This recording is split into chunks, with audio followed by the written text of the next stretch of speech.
What a wonderful way to get us started here, these songs that are singing about the Lord and about our need for righteousness. You know, as we get into our passage today, we're going to see that as Paul kind of concludes what he's been arguing since the middle portion of the first chapter, and that is that we do need God's righteousness. So if you have your Bibles, open up to chapter 3 of Romans, and we're going to pick up where Inster left off last week. That's the start of chapter 3 of Romans. I'm going to go to verses 1 through 20, and I'll read those. This is, what advantage then hath the Jew, or what profit is there in circumcision? Much in every way, chiefly because that unto them were committed the oracles of God. For what if some did not believe? Shall their unbelief make the faith of God without effect? God forbid. Yea, let God be true, but every man a liar, as it is written, that thou mightest be justified in thy sayings, and mightest overcome when thou art judged. But if our unrighteousness commend the righteousness of God, what shall we say? Is God unrighteous who taketh vengeance? I speak as a man. For God forbid, for how then shall God judge the world? If the truth of God hath more abounded through my lie unto his glory, why yet am I also judged as a sinner? And not rather, as we be slanderously reported, and as some affirm that we say, let us do good, or let us do evil, that good may come, whose damnation is just. What then? Are we better than they? No, in no wise, for we have before proved, both Jews and Gentiles, that they are all under sin. As it is written, there is none righteous, no, not one. There is none that understandeth, there is none that seeketh after God. They are all gone out of the way, they are together become unprofitable. There is none that doeth good, no, not one. Their throat is an open sepulchre, with their tongues they have used deceit. The poison of asp is under their lips, whose mouth is full of cursing and bitterness. Their feet are swift to shed blood. Destruction and misery are in their paths, or in their ways. And the way of peace have they not known. There is no fear of God before their eyes. Now we know that what things soever the law saith, it saith unto them who are under the law, that every mouth may be stopped, and all the world may become guilty before God. Therefore by the deeds of the law there shall no flesh be justified in his sight, for by the law is the knowledge of sin. You know, recently I saw a video clip. I thought it was kind of interesting. And what it was, and I'd only seen the clip. I don't know what show this is from, but I'd just seen the one clip. And what it was there was, they took 3 older men about their mid-70s, and they told them they're going to be in this dancing competition, and they were pretty excited about that idea. And they brought them in, but they didn't tell them who their dancing partner was going to be. And they brought them in, and they lined them up in front of the camera, and these 3 guys are standing there, and then they bring out their dancing partners. And this is where it starts getting kind of weird, because the dancing partners aren't women. They're actually men dressed as women. They're transvestites. And they come walking up, and as they touch these older man's shoulders to let them know they're there so they can turn around to their dancing partner, as they turn around, and obviously they're shocked, right? Not at all what they're expecting. But one man, as soon as he sees that, he immediately turns and he starts saying, I cannot do this, I cannot do this. And then he says, I am a man of God. And he walks off the stage. And I saw that and I was encouraged. I thought that was kind of cool. But I also wondered how that was going to be taken, because we know what the world is like right now and how people are going to respond to that. And so they interviewed him right after that. And I thought he was so wise, because he looks at the camera and he says, you know, he goes, I would never hurt those people.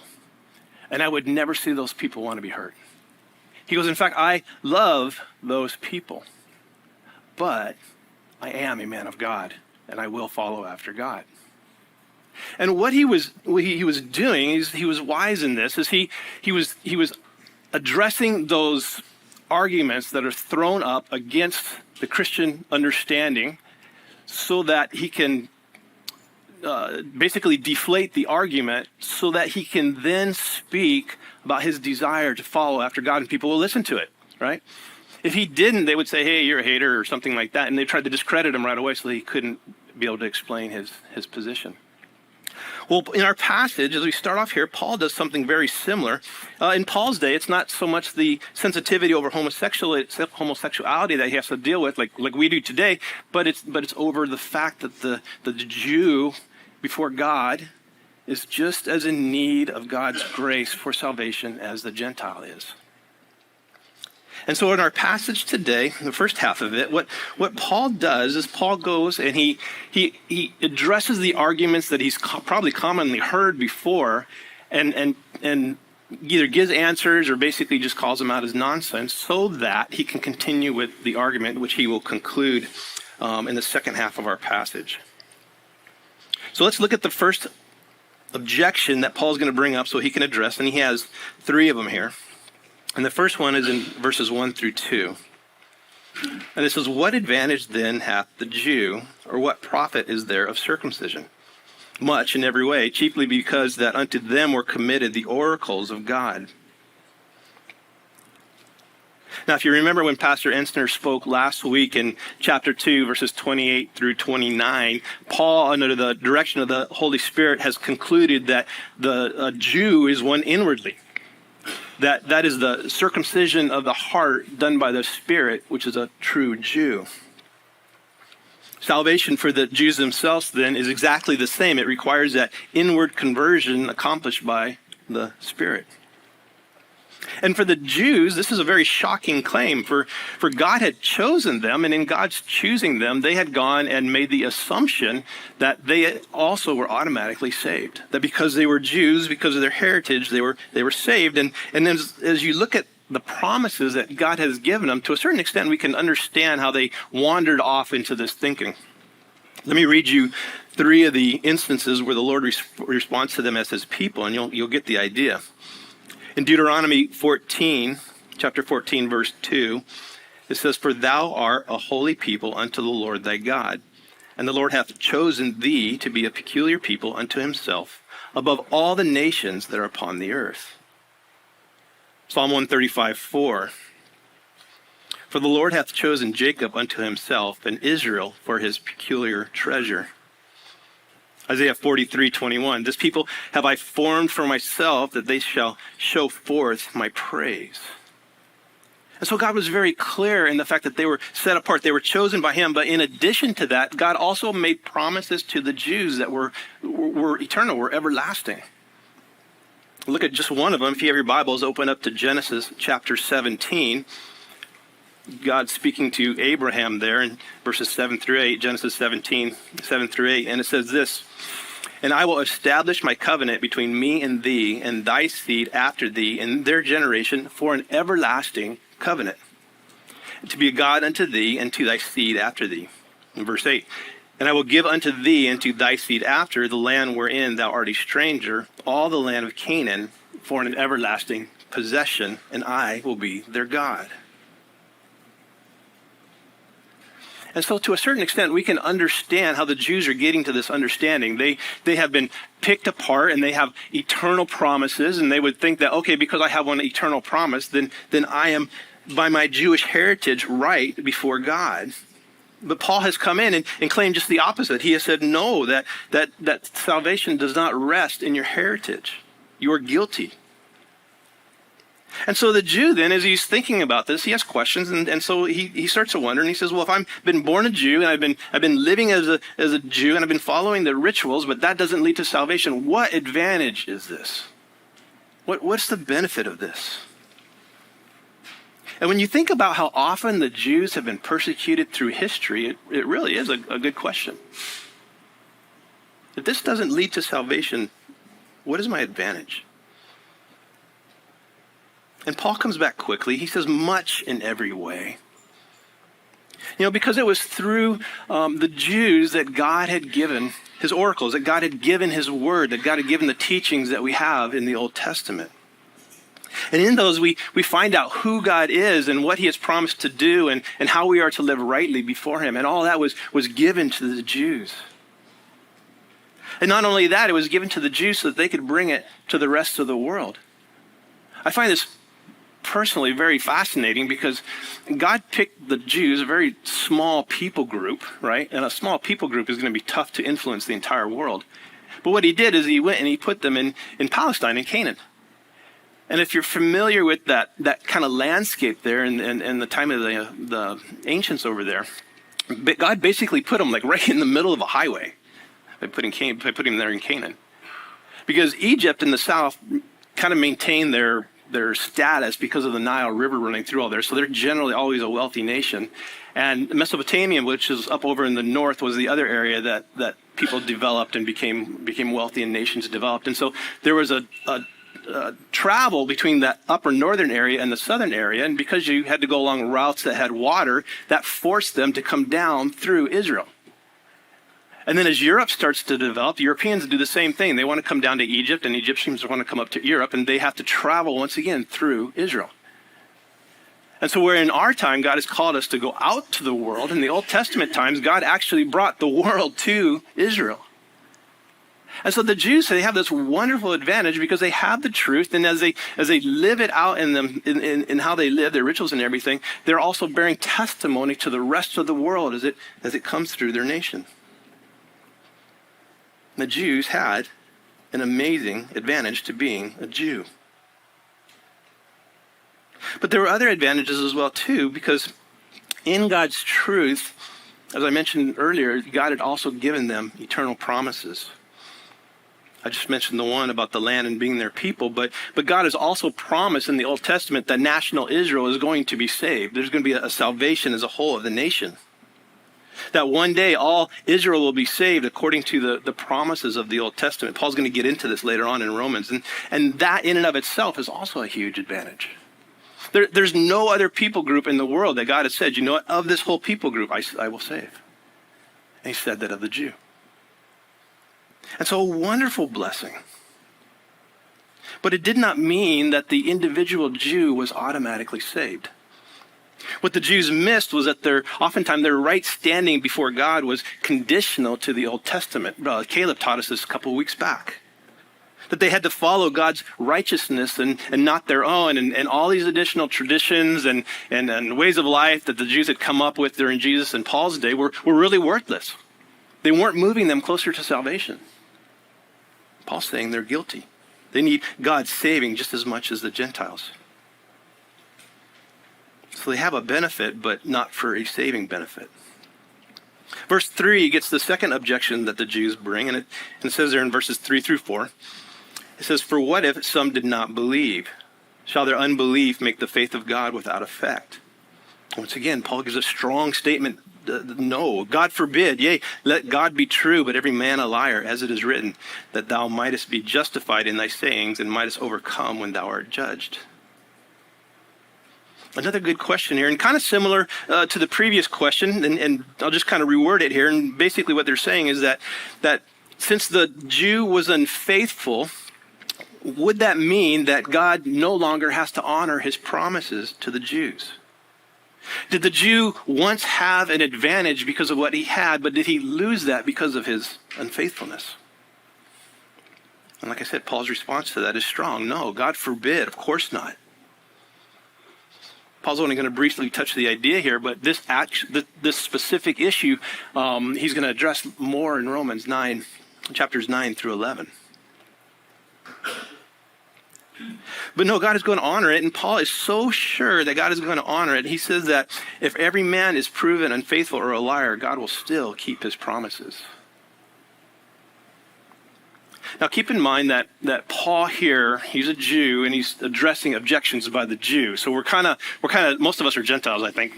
We're kind of sitting on the outside watching this conversation go on is what we're doing. It's between Jew and Jew. And as we see this with every man being a liar, what Paul is getting here, and they would understand, is that he's talking about the Jews.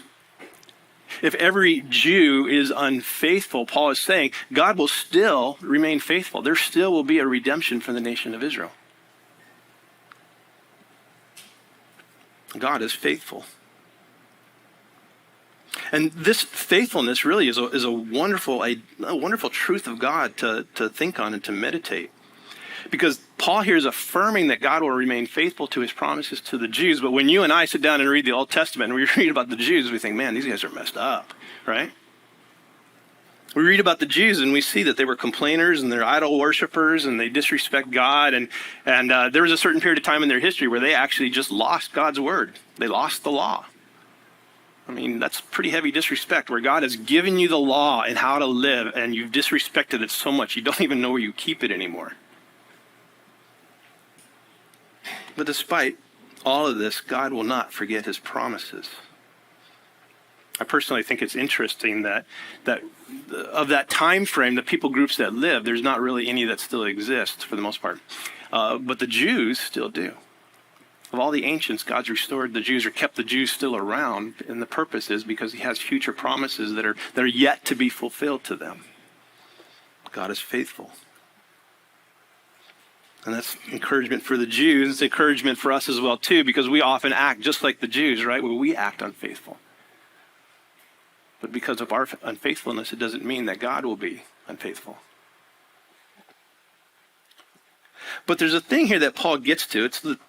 And it's in his reference to Psalm 51, which I'll get here in a second. And that is that we can't be selective about God's faithfulness. We cannot be selective, and we cannot say God will be just faithful to his blessings, because God is also faithful to his judgment. Where God has said he will judge, and that is because he is just faithful. And Paul brings this idea out, and he references back to Psalm 51, and that's in the verse where it says that thou mightest be justified in thy sayings and mightest overcome when thou art judged. This comes from Psalm 51, David's psalm that he had written after he had been confronted over his sin with Bathsheba. David, the godly king of Israel, had been greatly blessed. God had secured the kingdom under him, and God had blessed his rule. And even greater than that, God had told him that he would bring the Messiah through his line, that Christ would come through the Davidic line. And so David was a man that was greatly blessed and special before God. But when David sinned and slept with another man's wife, God was going to be faithful in bringing judgment on him. And if you know David's life, you know that's exactly what happened. God did bring judgment on David as he lost 3 of his sons, and 2 of them to violent deaths. And one son would go and challenge his rule and sleep with his wives in front of the nation. And so we see that David, even though he was special, he was judged and punishment delivered. And David, as he writes Psalm 51, he realizes that. And he notes in here that God is justified in his judgment. And so the unfaithfulness of the Jews, it doesn't invalidate God's promises. What it does is it brought about God's wrath on them for their unfaithfulness. And in that, God's faithfulness is now proven. If God's past judgment came to pass, the Jews could be certain that the future blessings would as well too. So the Jew has this advantage. It's not towards salvation, but there still is a wonderful thing about being a Jew.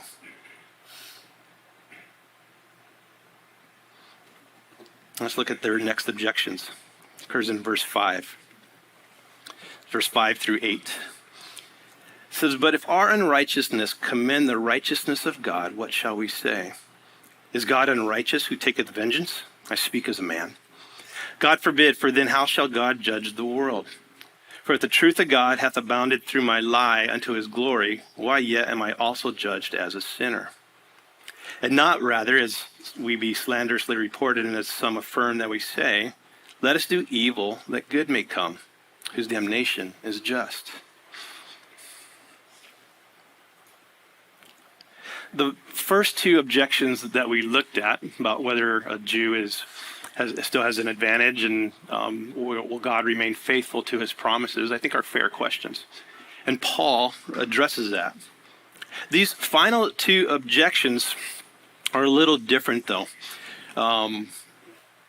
These final 2 objections are really just criticism meant to discredit Paul, much in the same way that when I opened that I talked about how that man addressed the common criticisms that a Christian would get today regarding homosexuality so that he could continue on. These are kind of in that category. And that's why we're not seeing, at least at this point, Paul give a whole lot of defense to his position on these arguments.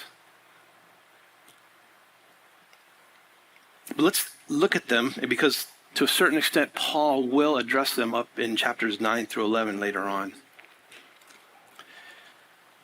And basically the argument in verse 5 and verse 7, they're basically the same. And the idea here is that they're coming to Paul, and they're saying, Paul, you're teaching that salvation comes by grace alone and not by the works of the law. And by that highlights God's righteousness. It highlights God's faithfulness to his word. And God's word is that he's going to do this, that he's going to save by grace. So then, the worse a sinner is then, if that's the case, the worse a sinner is, the greater God's faithfulness is expressed. So the worse the sin is what they're arguing, is the greater God's faithfulness to save is shown. And then in 7, they kind of argue it from the other direction, and it has the idea that, and it's regarding judgment, and it's that if the Jews, if not even the Jews, could escape the wrath, God's wrath for their sin, that also highlights God's faithfulness to his word regarding judgment. And so what they're pointing out here is they're saying, Paul, you're teaching that mankind's sin brings glory to God because it magnifies who he is. And if sin magnifies who God is, then God must be unjust. God must be unrighteous. And it would also mean, Paul, that you're encouraging us to go on with sin so that we would sin more, so that God would be magnified more in his salvation of us.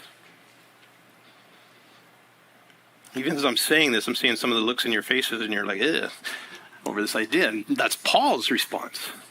Paul finds it preposterous.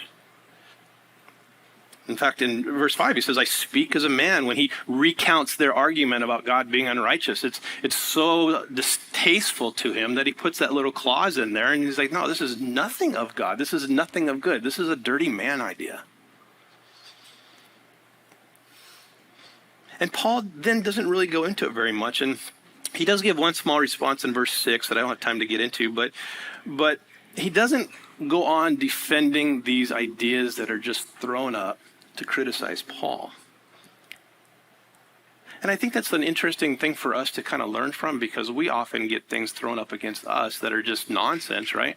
And really the point of arguing that, there's no benefit in that because there's nothing that's going to come of it, right? That's what Paul does here. He just calls out the ideas and calls them out for nonsense for what they really are. But that's in a Jew-on-Jew discussion. For those of us Gentiles that are sitting on the outside watching what's going on, there's aspects of these objections to Paul that I would really like him to talk about. Because you and me, we get asked at times, why does God judge the person that's never heard the gospel? Why does God judge the native who's never heard the truth? Doesn't that make God unjust? And it's kind of in that same kind of argument that the Jews just put up. Now, God is not just, but I'm not going to address that either from here, because I'm going to encourage you to keep coming to the Roman study, because Paul is going to address this in depth in chapters 9 through 11. And I think Pastor's going to move the Roman study to the evening, so you're going to have to start coming in the evenings too to get that. But as we go through the passage, trust me, Paul does, and he gets it into greater depth. But right now, that's not his point in his argument. He's addressing the objections like that man in that story that I gave you at the beginning, so that he can continue into his argument. And suffice it to say, at this point, God is working in a manner that is different than what's being applied in their objections, and Paul will get to that. But the main point is that the Jew must recognize that they are in need of salvation just as much as the Gentile. And with this, Paul then moves on and closes out his argument that all are sinners. Let's look at verses 9 through 10. It says, what then? Are we better than they? No, in no wise. For we have before proved, both Jews and Gentiles, that they are all under sin. As it is written, there is none righteous, no, not one. As Paul comes into this, what he's doing is now he's concluding his argument that started all the way back in chapter 1, verse 18. He talked about how the wrath of God was revealed upon mankind, and he goes on to show that everybody's guilty. And he starts with the Gentiles, and he shows how the Gentiles are guilty. And then he spends this long section talking to the Jews and showing that the Jews are just as bad as the Gentiles. All are unrighteous. And this idea, all are unrighteous, would have been hard for the Jews, but there's people today that have a hard time with that too, right?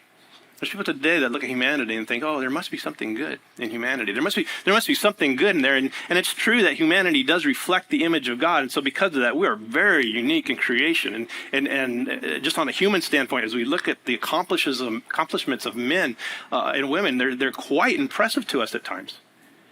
And that is because we reflect God. But the reality is we are not good. We are not righteous. And Paul then goes on to give the evidences that we have turned from God and that we do not seek after God.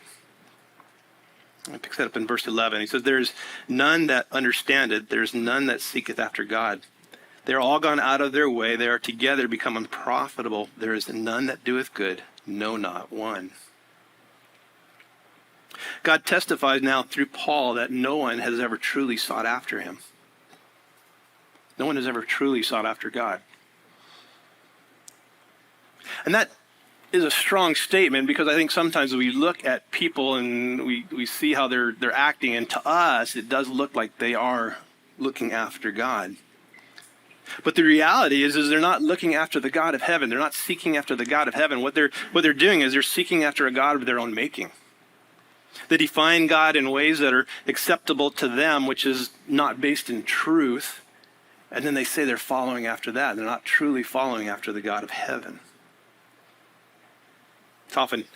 They often give themselves away at this point because you'll see somebody bring up the idea of Christ to them, and they'll quickly turn off or discount who Christ is, and that is because their God that they go is not the true God, and so they do not want his son. And because no one seeks God, then no one is good.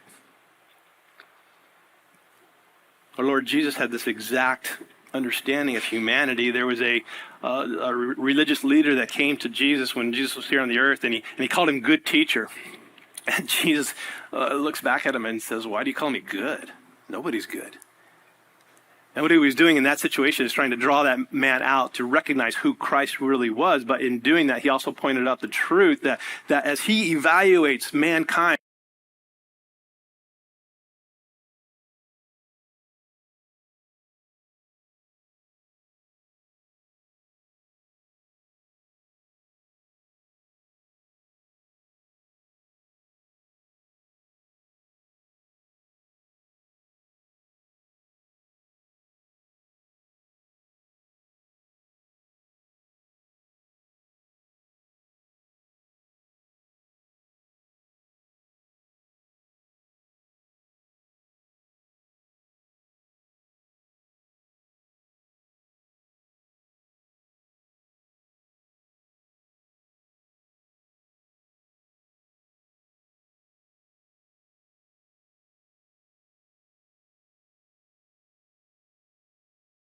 heart is that we do not seek after God. Starting in verse 13, now he starts to give evidences that we can actually see that show that we don't do that, or that mankind doesn't do that. Verse 13 says, their throat is an open sepulchre. With their tongues they have used deceit. The poison of asp is under their lips, whose mouth is full of cursing and bitterness. Verse 13 is, I think, the most vivid language of the condition of the heart of humans that I think Paul could probably come up with. He says that the throat is an open sepulcher. Sepulcher is where you would take the dead body and put the dead body, and they would leave it in there and let it rot and let it decay, and then they would come back later on and collect the bones, and then they'll put the bones in a different storage area. And so that box or that cave where they would put them would just reek of death with the decaying flesh in there. And if you can go online and look at it, and if you look at some of the old ones that they have in Israel at this period of time, it wasn't just one body. There could be like 4 or 6 bodies in there at the same time. So the stench, just that horrible stench is coming out of there. And Paul says that's coming out of our throats. That's our speech. That is our speech. Humanity's speech is just disgusting. We're full of deceit. We lie. In fact, we lie at an amazing rate. Our lying is so constant that behavioral scientists try to study it to figure out why we lie so much. God's told us why. They don't have to study. Study the Bible, I guess. No, Satan is the father of lies. And humanity is following its father, Satan. And so it lies. And lying, what it does is lying just simply shows where the allegiance of our heart is. And when we lie, we're showing that our flesh still wants its allegiance with Satan. God is not a God of lies. And Paul continues, and he doesn't stop there. And he says that in the mouth, there's that cursing and that bitterness that fills our mouth, and we're complainers. But then as he goes on to 15, he shows that we also try to hurt, or we seek to hurt others. Verses 15 through 17. It says, their feet are swift to shed blood. Destruction and misery are in their ways, and the way of peace they have not known. I used to wonder about verse 15, their feet are swift to shed blood, and I used to think that, if this was truly the condition of a person's heart, of humanity's heart, wouldn't there be a lot more murders in society? And what I didn't understand and could appreciate is that our laws restrain us. And in our culture, our laws have been greatly affected by Christian values. And so because of that, we have laws that keep us from killing and from hurting others. And it's those laws that restrain the desires of our heart. And yet we've seen very clearly as our nation has chose to do these silly things about holding the police authority back in certain cities. What do we see? We do not see guys going out and doing nice, kind things. We see destruction and violence. They go and they hurt others and they destroy other people's properties. And that's what happens. Remove the restraint of the law and the heart goes wild. And it's universal. Even with the restraint laws, humanity still has this internal desire to take advantage of one another. It's common today to hear people talk about how they're victims, and to a certain point we can understand that because we live in a world where everybody is an oppressor, so we should have a lot of victims. But the reality is that the victims, given the chance, are going to be the oppressors, which is exactly what we see, right? You think of the man who goes to work and his boss gives him a hard time and makes his life difficult, and he comes home and what does he do? Is he nice to his wife? No, he's grumpy. He's got a bad attitude and he takes it out on his family, right? For absolutely no reason. But that's the desire of the flesh. That's the condition of mankind's heart. We seek to hurt one another's. In verse 18, Paul then here concludes this and he says, there is no fear of God before their eyes. And here's the problem. Humanity in and of itself just does not go after God. Paul started that with his statement and he concludes it here. Humanity doesn't seek after God. The reality is all of humanity is vile and guilty and running from God. And for that reason, it deserves wrath,